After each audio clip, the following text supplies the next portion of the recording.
হে guys, welcome back to my apple Assam blog. আমাৰ অসমৰ ওচৰতে এখন মেঘালয় ৰাজ্য আছে। এই ৰাজ্যখনতে ইমান চাফ চিকুণতা, বহুত ধুনীয়া মেঘালয় ৰাজ্য। আমি আপোনালোকৰ মাজত তুলি ধৰিম।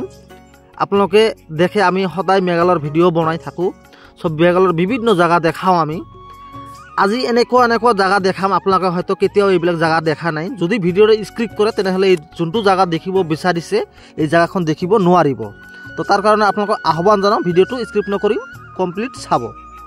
বহুত ধুনীয়া ধুনীয়া জেগা আছে, এইবিলাক জেগা আমি দেখাম। আমি গৈ আছোঁ, ক'ত গৈ আছোঁ, কি কৰি আছোঁ, A to Z দেখাম।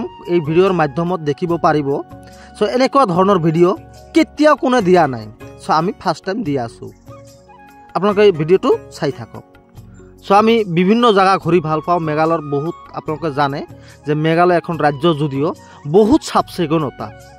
আমি এই ধৰণৰ এনেকুৱা ভিডিঅ' দি থাকোঁ। মেঘালয়ত ভিডিঅ' বনাবৰ জেগাৰ শেষ নাই।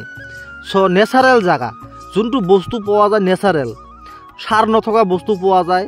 মানে গছ বৃক্ষ, মানে ইমান ঠাণ্ডা, ইমান গছ বৃক্ষ আছে, তাৰ কাৰণে বহুত ভাল লাগে। এই যে গাছ দেখিছে, বহুত ধুনীয়া এখন গছ, এনেকুৱা গছ আমি ক'তো দেখা নাই। যাই হওক, তাৰপিছত আমি আকৌ কৈ আছোঁ যে খ্ৰীষ্টমাছ আহিলে তাৰ কাৰণে এনেকুৱা ইহঁতে পদ্ধতি লয় যে ৰাস্তাত এটা ধূলি বালুও নাথাকে, ইহঁতে কৰে চফা কৰি লয়। আমাৰ অসমত তেনেকৈ নহয়। আমি এইসকল মানুহৰ সংস্কৃতি কালচাৰ ধৰিবৰ কাৰণে দাঙি ধৰোঁ ৰাইজৰ মাজত।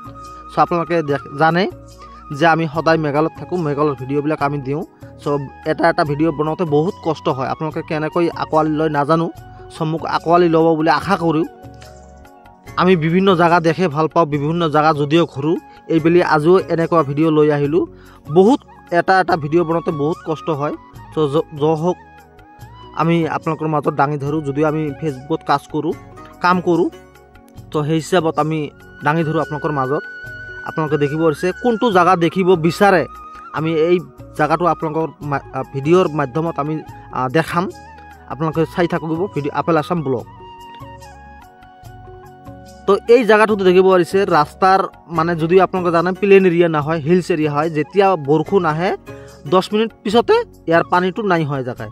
তাৰমানে আমাৰ নামনি অসমত যে তাৰ পানীবিলাক মানে আধা ঘণ্টাৰ পিছতে আমাৰ আহি যায়, তেতিয়া আমাৰ বানপানী হৈ যায়। তাৰ কাৰণে মেঘালয়টো বহুত ভাল লাগে আমাৰ। আমি যদিও মেঘালয়ত থাকোঁ আৰু মেঘালয়ৰ বিভিন্ন জেগা দেখে ভাল পাওঁ। মানুহে কেতিয়াও এনেকৈ ভিডিঅ' বনাব নোৱাৰে। বাংলা কণ্টেণ্টৰ ভিতৰত ময়ে বনাওঁ বা এছামিছ কণ্টেণ্টৰ ভিতৰত ময়ে বনাওঁ, মই যদিও থাকোঁ। আৰু বহুত ভিডিঅ' জেগাবিলাক দেখাবৰ কাৰণে দেখাম। আপোনালোকে ভিডিঅ'টো চাই থাকিব। আজিৰ ভিডিঅ'টো কেনেকৈ পালে কমেণ্টত জনাব।